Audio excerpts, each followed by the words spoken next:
Today, we're looking at a high-stakes moment for the Philippines and its relationship with artificial intelligence. The country is at a crossroads, and the path it chooses could lead to total chaos, or it could be the start of building some serious, lasting capacity. Let's dig in. Right now, all over the world, there's this frantic race going on. Everyone, from the US to the EU, is scrambling to write the rulebook for AI.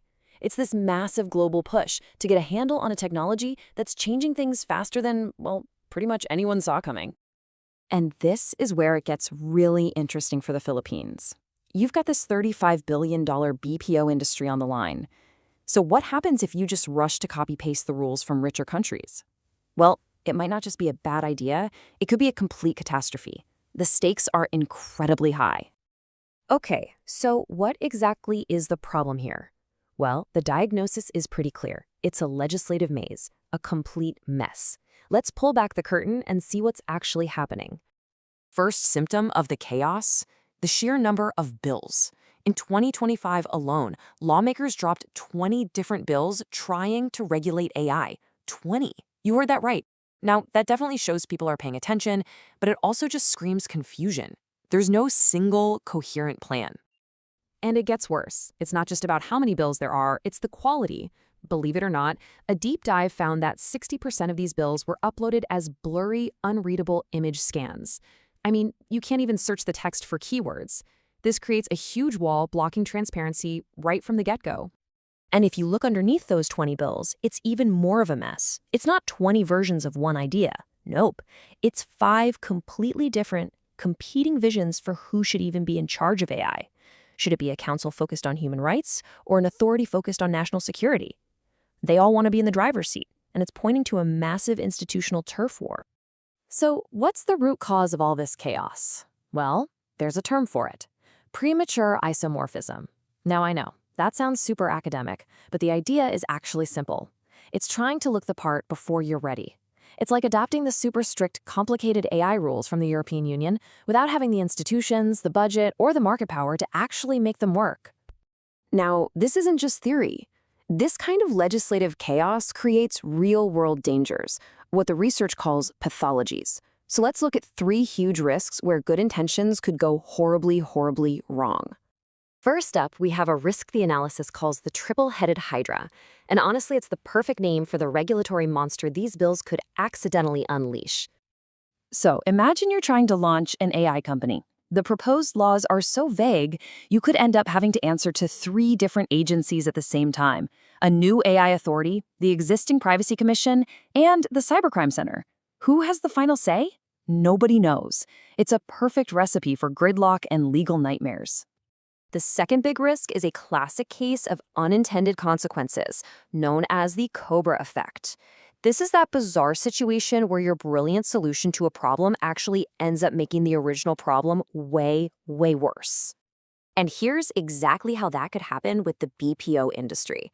Let's say a law is passed with the best intentions that requires a 60-day notice for any job changes because of AI. The idea is to protect workers, right? But global clients see that as a friction cost. It makes the Philippines less flexible. So, in a super competitive market, they just take their business to other countries with less red tape. And the result? The law that was supposed to save jobs actually pushes them out the door faster. And the third risk is something called the Sovereign Cloud Delusion. A few of the bills say that all data has to be stored inside the Philippines. It sounds good for national security, for sure, but it shows a total misunderstanding of how big global AI models actually work. You'd basically be building a digital wall around the country, cutting it off from the most powerful AI tools in the world. Okay, so we've got the diagnosis and the nasty side effects. So what's the cure? Well, the source material lays out a really clear, evidence-based roadmap to get from all this chaos to a smart, coherent plan. This is what moving from confusion to clarity looks like. The roadmap process took all the ideas floating around in those bills, over 100 of them, and boiled them down to just 58 focused research projects. That's a 42% efficiency gain right there, just by getting rid of all the overlap before anyone spends a dime. And the big idea here, the core innovation, is so simple but so powerful: sequence over speed. It's basically saying, hey, let's learn to walk before we try to run a marathon. There are some really basic questions you have to answer first, before you can even think about writing good rules. And here are the perfect examples. The first year is all about 8 keystone analyses. These are the absolute must-dos. They're asking the right questions, like how do our laws really stack up against the EU's? Can our electric grid even support huge AI data centers? And crucially, let's actually model the BPO job market with real data, not just fear, before we mess with labor laws. You see how this all builds into a real long-term strategy? The roadmap is tiered. Year 1 is for getting your basic facts straight. Year 2, you apply that knowledge to key sectors like BPOs. Year 3, you measure the impact on society. And only then, once you have that solid foundation, do you start planning for what's next. It's logical, it's step-by-step, and it's built on facts. So what's the big takeaway from all of this? It's a huge shift in thinking. The message is build your capacity first before you even think about regulating. It's about moving from a place of fear and defense to a place of smart strategy. And this is exactly why that mindset shift matters so much. It's what the source calls the compliance innovation paradox. It's this crazy backward situation where the goal is to grow local AI companies. But by making the rules super strict and expensive right away, the only companies who can afford to play are the giant foreign ones. Your local startups either go broke or they just leave. The rules designed to help actually end up killing local innovation. Really, it all comes down to this quote here. Policymakers need to pivot from a defensive posture to a strategic capacity-building framework.